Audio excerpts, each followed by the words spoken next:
A impecabilidade do novo homem? Você já parou para pensar que Jesus viveu como um de nós, mas nunca pecou? E nós? Será que é possível ao homem transformado viver em vitória sobre o pecado e ser irrepreensível diante de Deus e dos homens? Veja bem, no passado temos exemplos de homens como Enoque, Jó, Samuel, Elias, João Batista e outros, os quais as Escrituras nos apresentam eles como fiéis e irrepreensíveis, sobre os quais não há registro de pecado, nenhuma falha registrada. Sabemos que as Escrituras nunca escondem o pecado de seu povo, mas poderiam tais homens ter tido uma vida sem terem cometido pecado? Vamos ver aqui algumas promessas de Deus sobre esse assunto para aqueles que nasceram de Deus. Sofonias 3,13 nos diz: o remanescente de Israel não cometerá iniquidade, nem falará mentiras, e não se achará língua enganosa na sua boca, mas serão alimentados e se deitarão, e ninguém os fará ter medo. Em 1 João 5,18 diz: sabemos que todo aquele que é nascido de Deus não peca, mas o que é gerado por Deus guarda-se a si mesmo, e o maligno não lhe toca. Meus irmãos, o pecado ele não faz parte da verdadeira humanidade. Jesus nos mostrou que o pecado não é parte essencial da natureza humana. Ele é um intruso. A verdadeira natureza humana, como Deus a criou, ela é santa, justa e pura. O pecado é um corpo estranho, uma distorção. Cristo veio não para apagar a humanidade, mas para restaurá-la. Essa vida de vitória sobre o pecado não é apenas um padrão inalcançável, mas um chamado para todos os nascidos do Espírito. Veja o que diz em 2 Pedro 1,4: pelas quais nos são concedidas grandíssimas e preciosas promessas, para que através destas possais ser participantes da natureza divina, havendo escapado da corrupção que há no mundo através da concupiscência. Percebe você?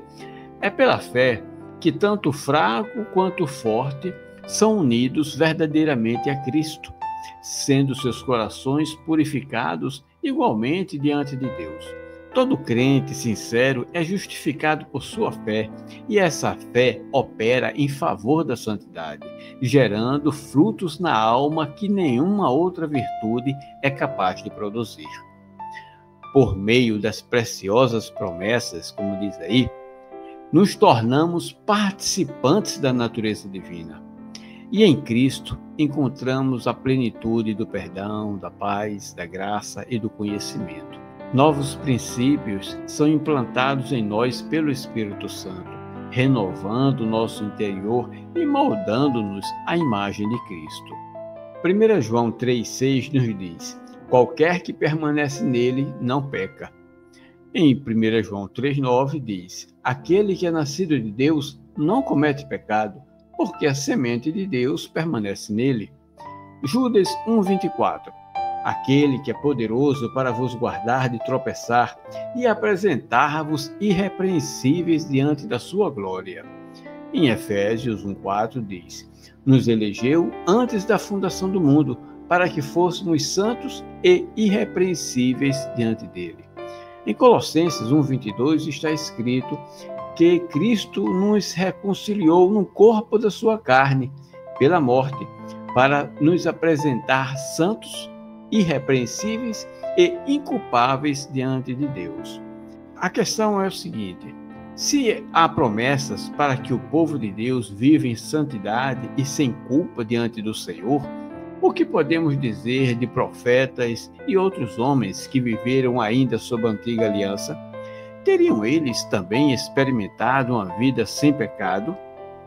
Mas você agora pode estar pensando: mas e Romanos 3,23, onde lemos que Paulo diz: todos pecaram e estão privados da glória de Deus?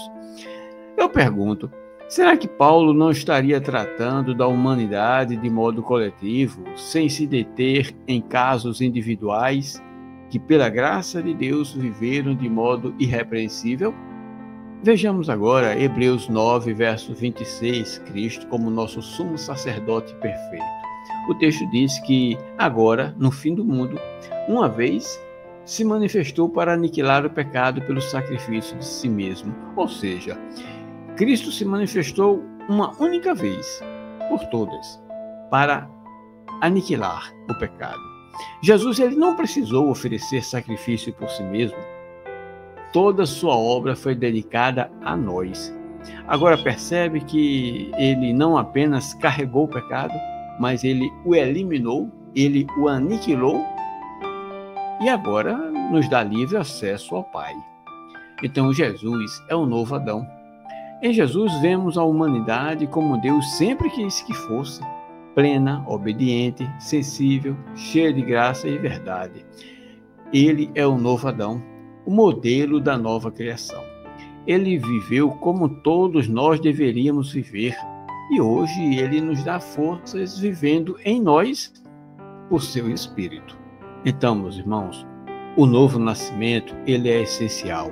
Não só o nascimento das águas, mas o nascer do Espírito. Todos nós temos de passar por um Pentecostes individual para viver verdadeiramente essas promessas. O novo nascimento não é para nos desumanizar, mas para nos rehumanizar, ou seja, voltar à nossa origem.